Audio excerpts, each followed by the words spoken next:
Nous sommes sur notre série des exercices corrigés en langage C dans le chapitre tableau.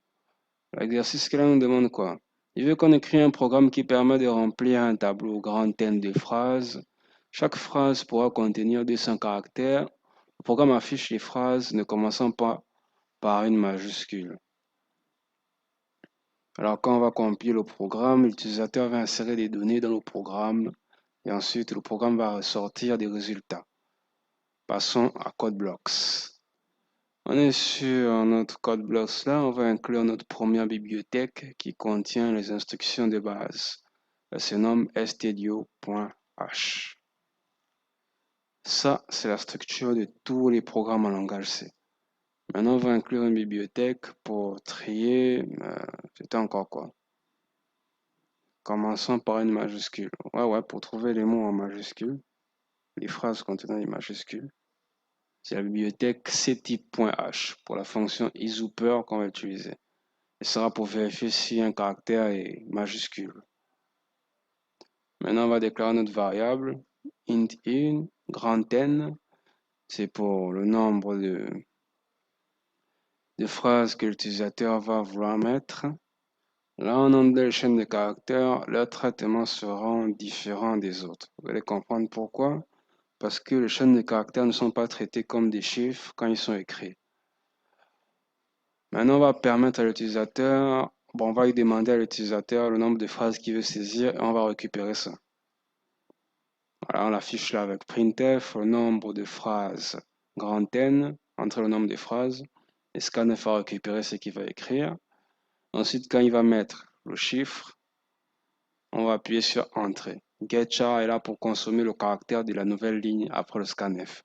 Quand vous appuyez sur Entrée, c'est un caractère pour aller à la ligne. Rappelez-vous ça. Dans les autres programmes, parce que c'est des chiffres, on ne compte pas ça. Mais quand on a des chaînes de caractères, ils prennent ça directement en compte. Getchar est là pour absorber le entrée là.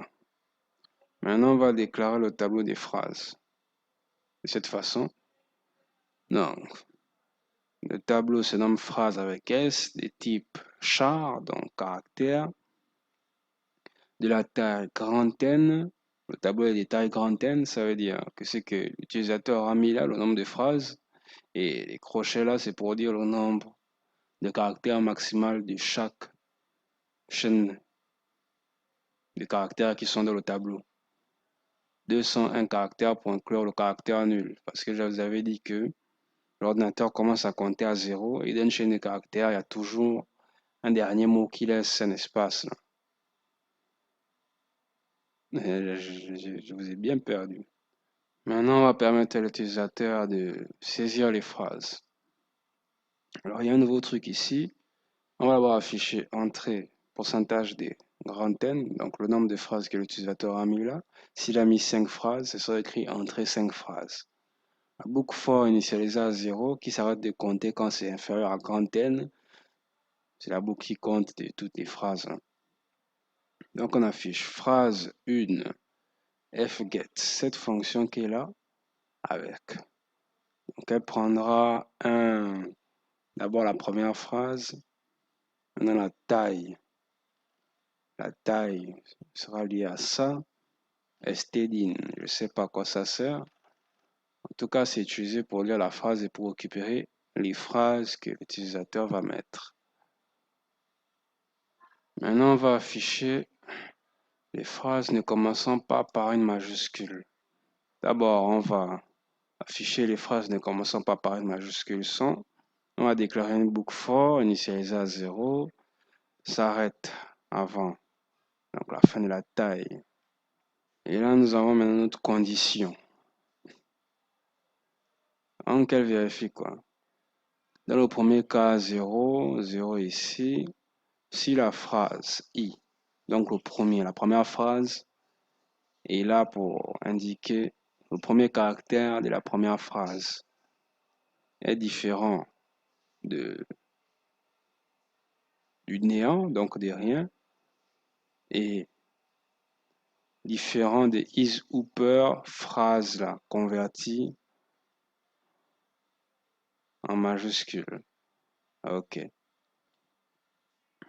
Ça veut dire que ça vérifie si c'est en majuscule Et si c'est différent de si c'est en majuscule, ça fait, bah ouais, c'est ça. Ouais, ça vérifie si le premier caractère de la phrase est une lettre minuscule. Si il est possible de la convertir en majuscule, ça veut dire qu'elle est en minuscule. Si elle n'est pas possible, ça veut dire qu'elle est en majuscule. Maintenant, on va afficher les phrases. Voilà, on affiche la phrase si elle ne commence pas par une majuscule. Voilà. Je vais vous laisser compiler ça chez vous. Si vous avez aimé la vidéo, vous pouvez liker, lâcher un commentaire ou partager la vidéo. Et n'oubliez jamais ça, Dieu récompense les audacieux.